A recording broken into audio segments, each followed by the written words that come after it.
وَسِعَ كُرْسِيُّهُ السَّمَاوَاتِ وَالْأَرْضِ، اللہ کہتا ہے حاوی ہے اس کی کرسی آسمانوں اور زمین کی۔ پیچھے اللہ تعالیٰ نے کہا ہے نا کہ زمینوں اور آسمان میں جو کچھ ہے اس کا، یہاں اللہ تعالیٰ کہہ رہا ہے زمینوں اور آسمان بھی میرے ہیں، میں مالک ہوں۔ حضرت ابو ذر غفاری نے آپ صلی اللہ علیہ وآلہ وسلم سے پوچھا کہ کرسی کا مطلب، اللہ کی کرسی سے کیا مراد ہے؟ تو آپ صلی اللہ علیہ وآلہ وسلم نے فرمایا سارے جو 7 آسمان ہیں، ایک 7 آسمان اور زمین ایک رنگ کی طرح ہیں، اس رنگ کو اگر صحرا میں ڈال دیا جائے تو صحرا اللہ کی کرسی ہے۔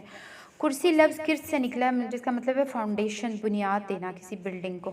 تو اللہ کی جو کرسی ہے اس نے ساری کائنات کو سنبھالا ہوا ہے، اور سارے زمین و آسمان اللہ کی کرسی کے سامنے ایک رنگ کی طرح ہیں، یعنی ایک چھوٹے سی رنگ انگوٹھی کی طرح ہے، اور جس کو صحرا میں ڈال دیا گیا۔ صحرا اللہ کی کرسی ہے اور رنگ چھوٹی سی زمین و آسمان ہے۔ اتنی بڑی اللہ کی کرسی ہے، سبحان اللہ، اللہ اکبر۔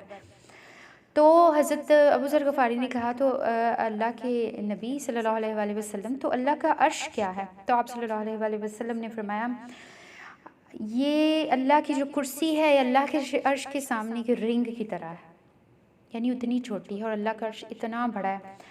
تو اب یہاں پہ اللہ تعالیٰ کہہ رہا ہے وَلَا يَعُودُهُ حِفْظُهُمَا، نہیں تھکاتی اس کو نگہبانی دونوں کی، یعنی زمین و آسمان کی نگہبانی اللہ کو نہیں تھکاتی۔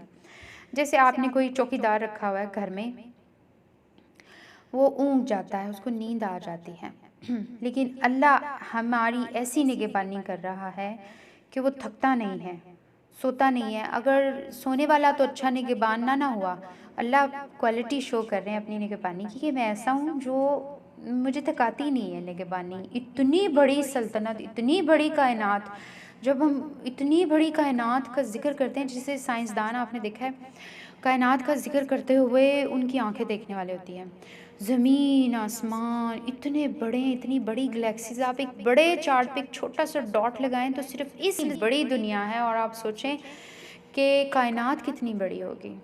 ہمارا سورج پورا جو ملکی وے ہے، ہمارا نظام شمسی، یہ اربوں سالوں سے ایک گیگا سٹار کی طرف جا رہا ہے، اور وہ ابھی تک سفر ختم نہیں ہوا، اور سائنسدان کہتے ہیں جب وہ یہ وہاں پر پہنچ جائے گا تو پھر کائنات کا نظام دھرم بھرم ہو جائے گا۔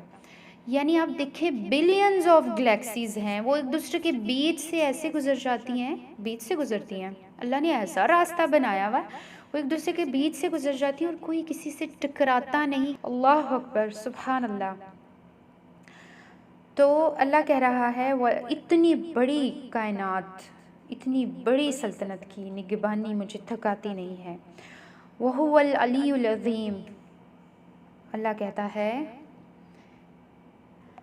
اللہ کہہ رہا ہے وہ پروٹیکٹ تو کر رہا ہے ساری چیزوں کو، ساتھ ساتھ کیئر بھی کر رہا ہے، اور یہ چیزیں تھکاتی نہیں ہیں اللہ کو۔ وَهُوَ الْعَلِيُّ الْعَظِيمُ، کیونکہ اللہ ہائی ہے، یعنی کرسی اور عرش سے بھی اللہ اونچا ہے، بڑا ہے، ہائی ہے۔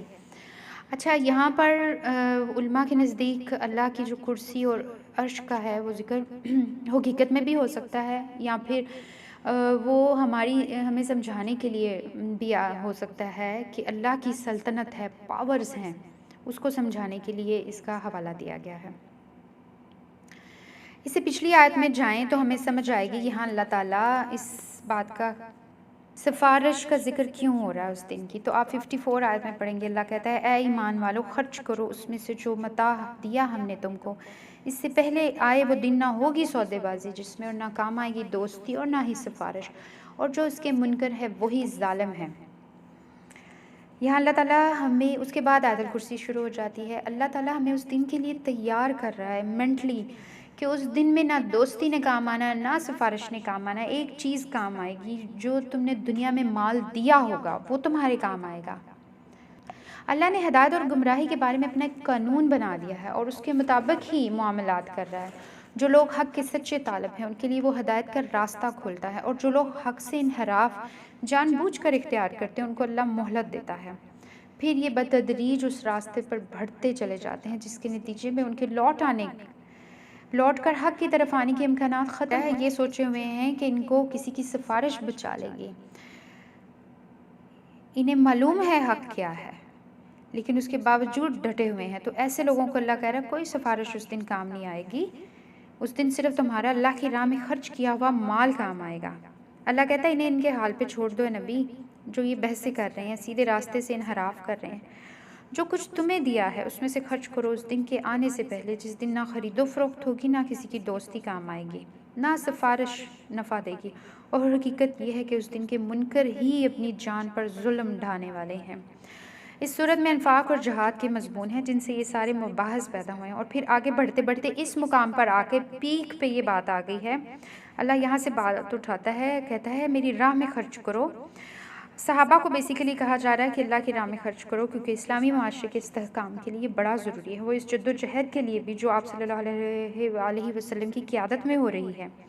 اس وقت جو نازک صورتحال ہے اس میں اپنا مال اور اپنی جان کسی مسلمان کو بچا کر نہیں رکھنی چاہیے۔ اللہ نے اس کی بار بار تلقین کی ہے، بار بار ترغیب دی ہے، بار بار اپیل کی ہے۔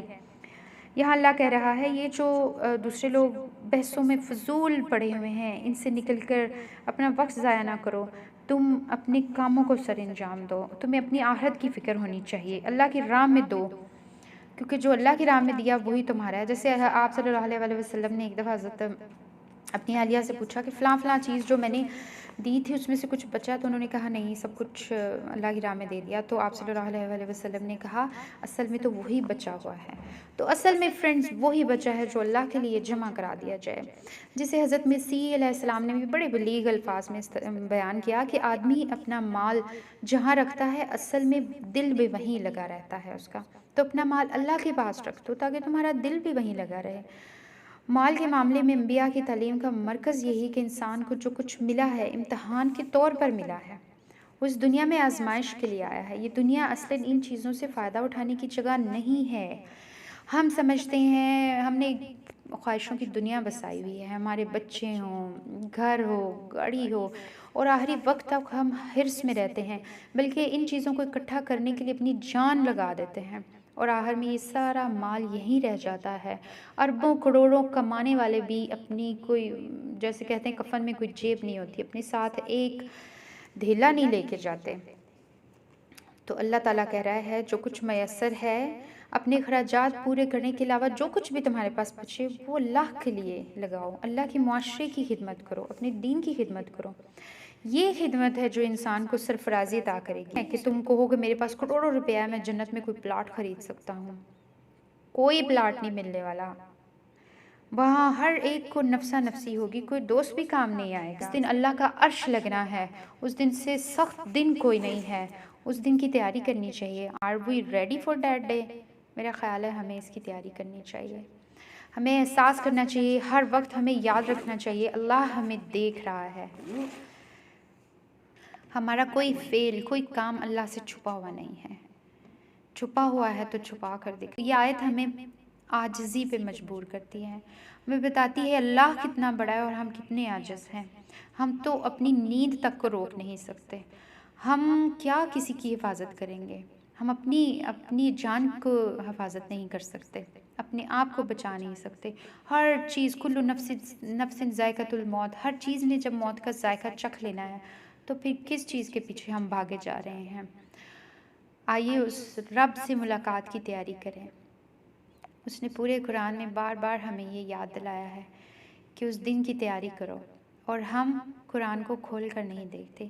آئیے آج سے قرآن پاک پڑھنا شروع کریں، اس کو کھولیں، اس کو سمجھیں کہ وہ رب اتنا عظیم رب وہ کیا بات ہم سے کرنا چاہتا ہے، اس نے یہ کلام کیوں اتارا ہے، اس میں کچھ تو خاص ہے، کچھ تو سمجھنے کی ضرورت ہے۔ یقین جانیے جب آپ قرآن پاک کو دل سے سمجھنا شروع ہو جاتے ہیں، آپ پہ قرآن کھلنا شروع ہو جاتا ہے، آپ کو آیات کی سمجھ آنا شروع ہو جاتی ہے۔ تو آج سے اللہ کے پیارے اور سچے بندے بن جائیے، انشاءاللہ اللہ بہت رحیم ہے، اور دلوں کا حال اللہ سے زیادہ کوئی نہیں جانتا۔